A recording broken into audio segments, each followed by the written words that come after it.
we have with us from the Office of the Children's Advocate, Ms. Marsha Baker, who is a Senior Legal Policy Officer at the Office of the Children's Advocate, and she's going to talk about the role of the Office of the Children's Advocate. Give her a big round of applause. Some of you may never know some of the things that the Children's Advocate is responsible for. Good afternoon, everyone.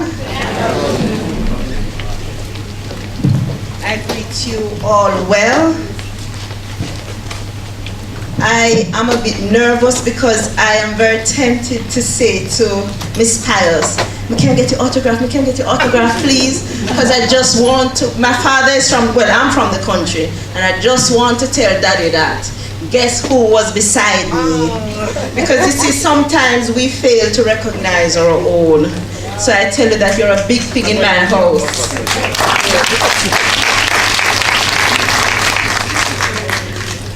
I bring you greetings on behalf of the Children's Advocate for Jamaica, Mrs. Diane Gordon Harrison, who is on leave. I bring you greetings from the Acting Advocate, Justice Mr. Henderson Downer, who, as the three lovely ladies who came to meet with us will tell you, he's now a friend of the IPP. So I commend you, international proxy parents, for this move. I commend also the Ministry of Education for the thrust to focus on strengthening the family. Because you see, if the family is strengthened, then organizations such as ourselves and the CDA will have, and the OCA will have much less work to do.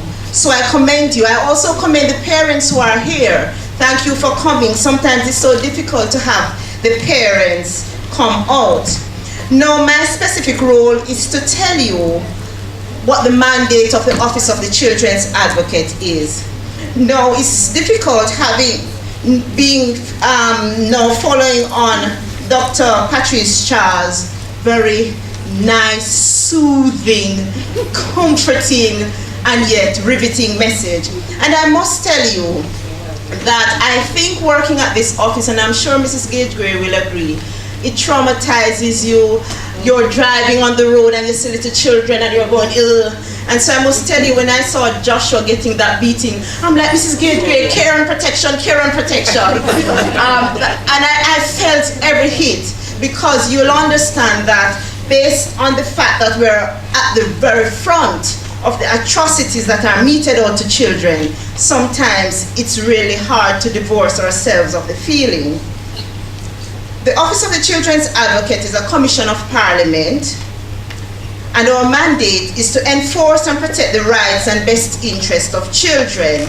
The office was established in 2006 under the Child Care and Protection Act, which came into effect 2004. Now, there are certain core functions that we have. We provide legal representation for children who need it.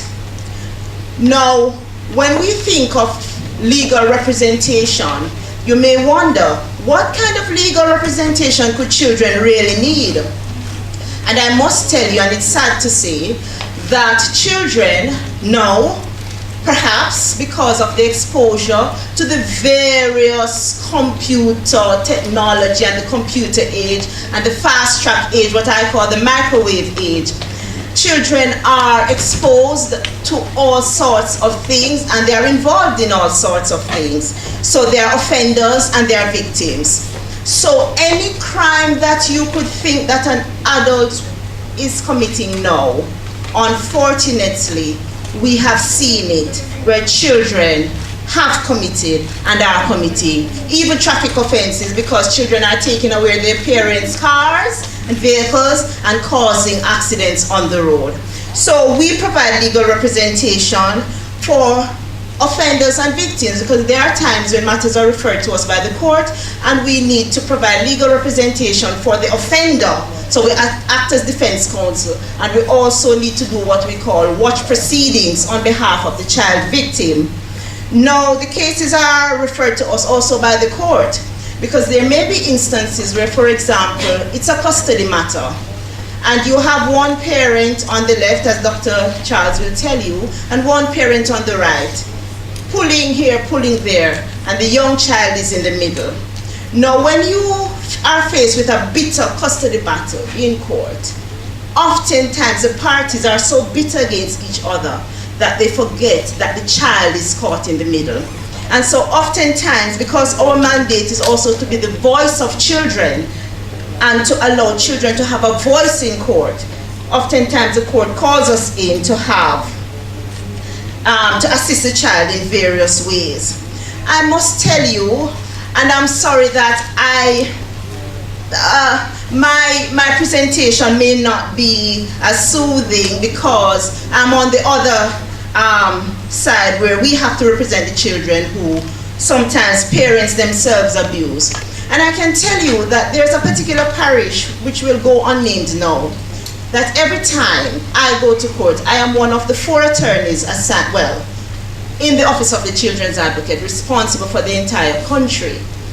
And there's one particular parish that I go, and every time I go there, every single file that I have, it's a matter of incest.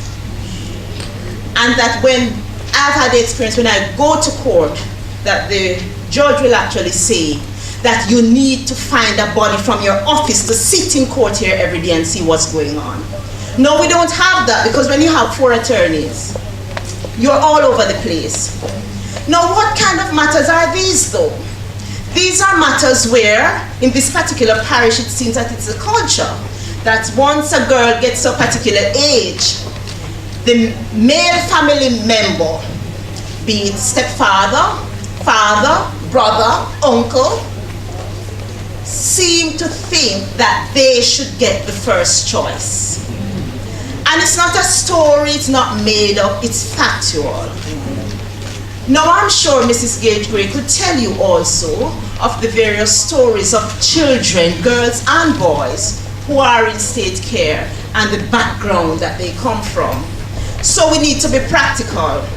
Now, as a country, I know we are taught that informer for dead, we mustn't talk up, and so on.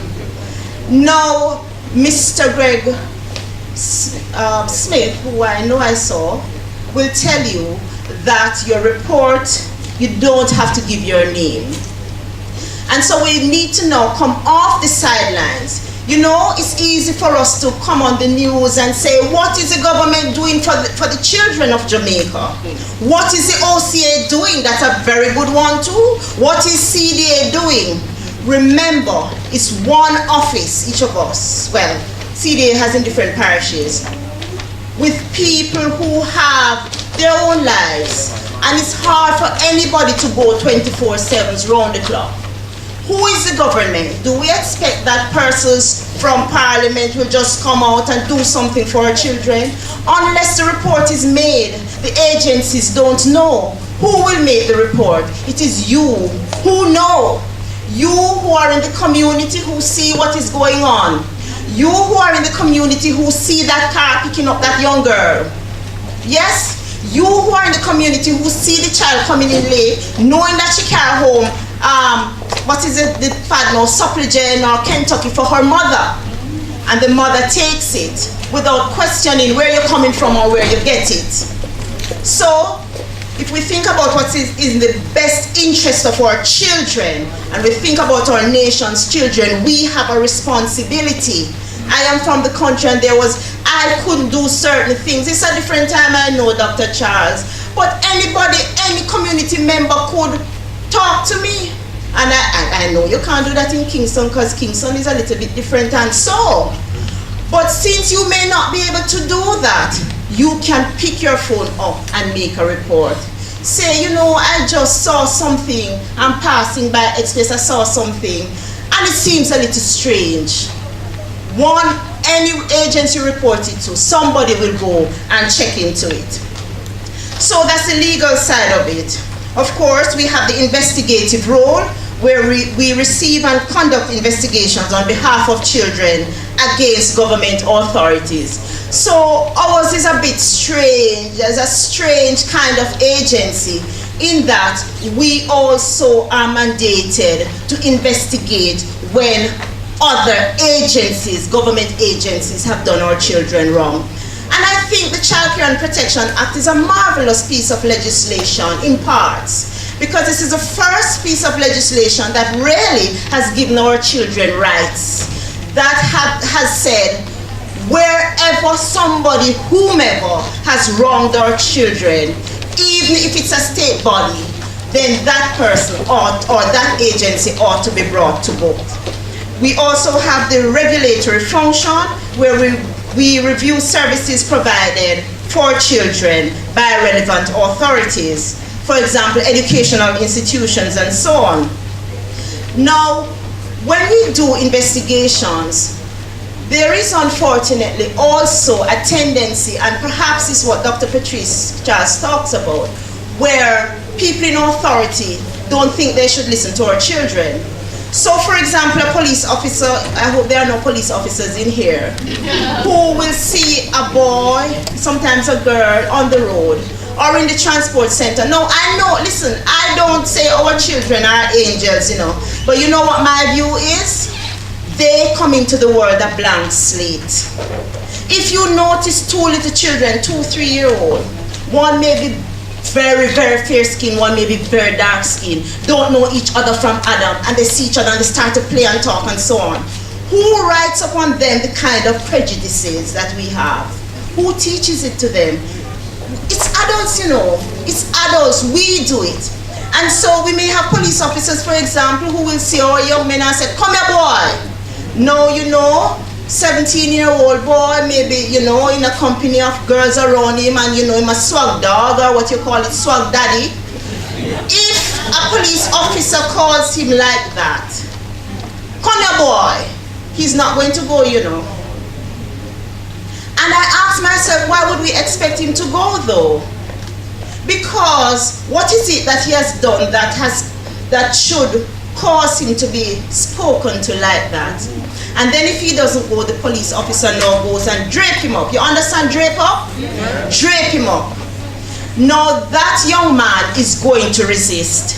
First of all, he's at that tender age, that age where, you know, the hormones and the identity and the girls and so on.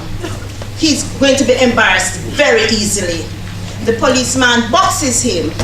He's going to fight back. And I think it is unfair. I am not at all encouraging it. What I'm saying is that adults, we ought to know how to treat our children, because they have rights too.